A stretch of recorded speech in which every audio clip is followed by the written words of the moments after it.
What is up, everybody? I don't even know where I am in the entire build series process or whatever it may be. Chip away every day at a little bit of everything. So today we're going to be working on finishes, and it's silly. It's not silly. It's actually really necessary. Finishes are super important because they make your van look pretty. Already skimmed this wall.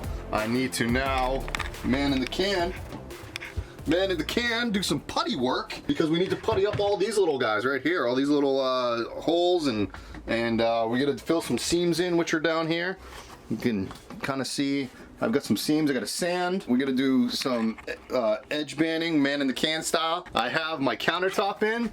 As you can see, we are moving, people. But I've already, as you can tell, I've had my coffee. We got this countertop in, which is perfect, and when the bed rotates down, it misses it by 1/8 of an inch. Perfect. Cut this out right there for the bed to come down and rest right on top of that shelf. Big, long countertop, no obstructions whatsoever. By the way, this is going to be stained. Don't worry, it's going to be a dark color. Everything else in here is going to be white. The floors are in. I don't know if I showed those yet, but I'm walking on cardboard boxes right now. But the floors are in. They're right there, as you can see. They are like a dark walnut. 8 millimeters thick. 8 millimeters thick vinyl. Those babies are thick. Went with a thick floor for many reasons. Number one, it can take a lot of wear and tear. Number two, I have radiant floor heating and I don't want the floor to bend up or bubble. Or if you use 4 millimeter, you can get away with it. I just didn't want to use it adhesive. It's actually a floating floor. It's all lock in place and no adhesive whatsoever is holding the floor in. It's all a lock in place or lock in, whatever you call it. I put my shower in here. This is where my shower is going to be, but this is also going to be a countertop going all the way across. There's going to be a cutout for the sink here. Let me go over some details on what we did with certain things to really help you out. The biggest thing was having the Murphy bed, being able to come down and rest on something, because when you are in your bed, you don't want to you don't want it to flex. You need to rest on something. So a lot of people will have couches that pull out, or and then they have the cushions. I didn't want to do any of that. I wanted to do, and I've talked about this before, I wanted to make sure I had a living space separate than a bedroom space, and trying to keep my kitchen separate. This Murphy bed idea that obviously other people have had in the past, but I changed it up. I've seen Murphy beds come off the sidewalls. With the contour of the Sprinter van, it's very hard to do a Murphy bed off the sidewall, so I came up with this idea. Off the back walls, and I think it's perfect, because coming off the back walls, yes, I do, eliminate me going out the back door, but anybody with a fixed bed in the back, you can't do that anyway. So if I have my bed down, I can get out the back doors. It's the same concept. But this shelf here, really, it holds the bed in place. This is where all my drawers are. They're all made, actually, and we're making up the faces right now. And then underneath is my power system. This shelf here is really what holds the Murphy bed on this side, which is the passenger side, and then the bench on this side holds it on that side. And then I made my calculations correct that when the bed comes down, it actually comes up a couple inches shy of this wall, as well as that wall right there. It just all worked out. Yeah, right. I had all the calculations pretty much mapped out, and I wanted to make sure it was going to work. I also wanted a big countertop, a long countertop to do plenty of prep work or cooking, or if I wanted to lay out a bunch of work. There is going to be a countertop over there, which I've mentioned, but only where the shower is going to be usable countertop. It's going to be removable. And then where the sink is, that's a cutout. So the sink is not in place, by the way. It's actually moved up. So I wanted this countertop, which is right here, which is 6 feet long. Whoa.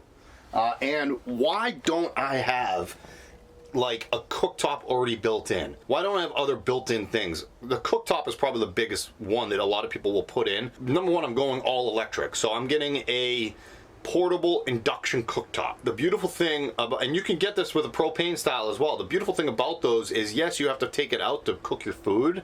I also have a steamer, which I'll be using a lot. The beautiful thing about having it portable is when you do want to use them, you put them on your counter, and then when you don't use them, you obviously store them away. And then you have all of this countertop space for usable access or whatever you may be or whatever you want to use it for. It's nice. It's a lot. It's not that it's better than my last one. It's just my last one had the sink and had the cooktop already cut in, and I felt like I didn't have that much space. Now, luckily, I had a huge pull-out table that was there for me if I needed it. For some reason, this one is a smaller van and it feels more spacious. Oh, that's right, because I spent 6 months designing the damn thing. Again, I lived in a van for 2 years before doing this one.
So right now we are getting into the finished stages of the van finally. Been a long, it's about 8 weeks now, the construction portion of the van.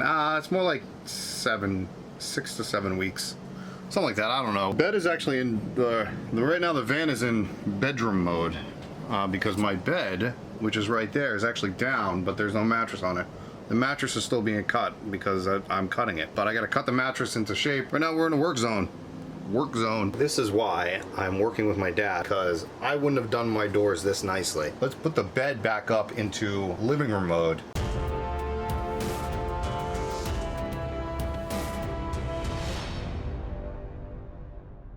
There it is. These are, let me take a look here. Let me bring this over here. Let me just show you one of the doors that I've got here. They're all the drawers and all the cabinets are all the same. I got a fly, look at this thing.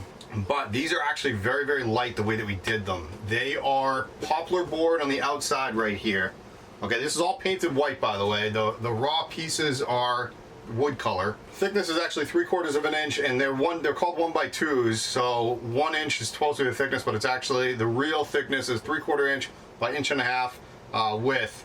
And they're 1x2s, and we just framed them out with that. And then the center board is actually 1/4 inch plywood, birch. And the way that we did them, and you can see that they're kind of like inset in here. So it's called dado cutting. I talked about rabbet cutting for the ceiling. This is a dado cut. A dado cut, and the reason this is the front, this is the back. They look the same, right? This board actually sits inside the poplar board. So a dado cut will cut like a seam right here in the middle of the board, and you do three sides. You slide it in, and then you cap it off. Now it's called half lapping. So what you do is you cut out like a piece, and you kind of lap them on top of each other. So the only seams that you would see is right here, here, here, and here, but it's covered up by paint anyways. So it just is this is a panel. This is every panel is different sizes. I have a couple of these panels right here. Those are for my small drawers at the bottom. Then there's all different sizes. You got to do a lot of calculations. You got to do a lot of preparation for these. You got to be exact, because if you screw up, you got to redo the whole entire thing. And trust me, this is a lot of cutting, because you have to cut them to length, and then you have to cut the inlay in, or the lap, or how they lap in. You got to cut that little piece out, and then you got to cut the dado cut for the inside board, and then you got to cut all of the inside plywood to make sure it's enough. I believe it's 1/4 inch on either end, so it's an extra 1/2 inch, and then that slides in. You know, the look of them is definitely worth it in the end. We have a couple drawers already in. I'll show you those right now.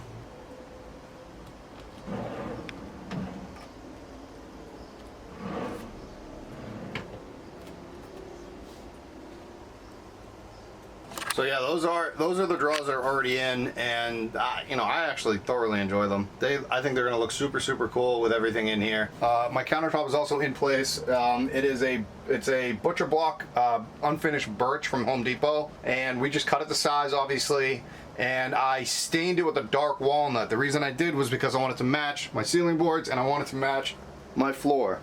So everything, again, I probably said this in past videos, but everything that's horizontally run is a dark walnut color, except the couch cushions are going to be like a gray, and that's going to match my curtain. And then everything that's vertical walls are going to be white, with the exception of that wall right there. It's actually going to be a stick-on brick, or stick-on tile that looks like brick. It's a tic-tac tiles. It's very lightweight. Again, you want to make sure that you're weight conscious throughout your build, because number one, you don't want to have weight, you want to distribute your weight properly, but at the same time you want to make sure you don't have too much weight in your cargo space, because you don't want to go over the gross vehicle weight rating. This actually isn't that much weight, to be honest with you. Like I said, my doors are pretty light. The heaviest thing in here is actually this countertop, and I am matching it on this side. There's going to be a countertop on that side as well. The bed is memory foam, but that's only like, after I cut it, maybe 30 pounds. It's not that much. All the plywood in here is really not that much weight. It's a little bit. A lot of people will build boxes on the outside of the van and then walk them in and then drill them into place. We custom built it inside the space. Reason we want to do that, there's no creaking whatsoever. A lot of going in and out of the van, which kind of stinks, because you got to measure everything 18 times before you cut it.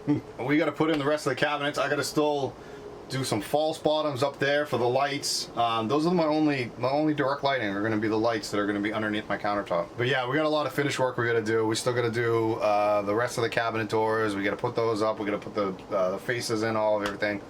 There's a lot. There is a lot, guys. So it's going to be good stuff. Very excited. Very close to the end. Detail work is definitely one of the most painstaking processes of all of this. A little bit of noise behind me. I got my fan on, but right now I am, as you can see behind me, the van is practically on its last leg of being done. I'm doing very few things. I'm doing some touch-up things. I'm doing some just last-minute detail work. I got a thing of putty right here with me. A couple different ways you can putty. You know, I putty up the holes, and then you sand it, and then you paint it. And then you're gonna have to probably go back and do it again, depending on how good your putty job was. I know I missed a few spots earlier, and I gotta go back and do them, and it just is what it is. Because I used 3/4 inch plywood, let me turn this fan off. You know, because I used 3/4 inch plywood and I have some of it exposed, I either was going to expose it here or I was going to expose it here. Either way, you have to just put a little bit of that putty I just had. I use a flexible, it's a non-shrinking, non-cracking putty. What you do is you just take I use a 2.5 inch blade or a 4 inch blade or a 6 inch blade, and you just spackle it on, and then you wait until it dries. You sand it with like 120 grit sandpaper, but you get a sanding block and you just kind of sand it, and then you wipe it with a rag, and then you paint it. I've already done that. I skimmed this wall already. I've done it in a couple other places. See, I have to do it down here. I just randomly, I'm sitting on my bed right now. That's because this is like the back bed portion. You know, that's the last of what I have to do. I'm having my cushions upholstered by my mother. I didn't think about, I'll show you this right here. You may or may not be able to see the little bit of a bumps going on right here. As you can see, I didn't sand that well enough right there. That right there is I have to go back over that, you know, if I want to. You know, it's up to you on how well you want it, or how smooth of a finish you want. I probably will go over that again. I don't like how that looks. It's up close, it's like you can see it, you know, you can see the difference between quality and somebody that spent their time on it, and not so much. But in pictures you can't see any of that. I only have 1 coat of paint on here. I'm supposed to do 2 to 3, so you know, I gotta cut in the electrical boxes still. I got a couple in. I got one right there. That's my switches for my ceiling lights. Oh, and then I got those, and they are both on dimmers. I can do the ceilings as well. There it is. Those are the switches for that, and then I have that USB right there. I'm slowly, you know, finishing this up. I gotta still put on cabinet latches. I gotta put on the drawer pulls. you know, these guys right here. You know, I got all my gear in there. It's hidden. So I pretty much got 2 days to kind of finish all this up, and I'm hitting the road. Pretty much the next video you'll see is is gonna be about the shower, because the shower is not gonna be done until I get to Portland. I'll see you guys soon.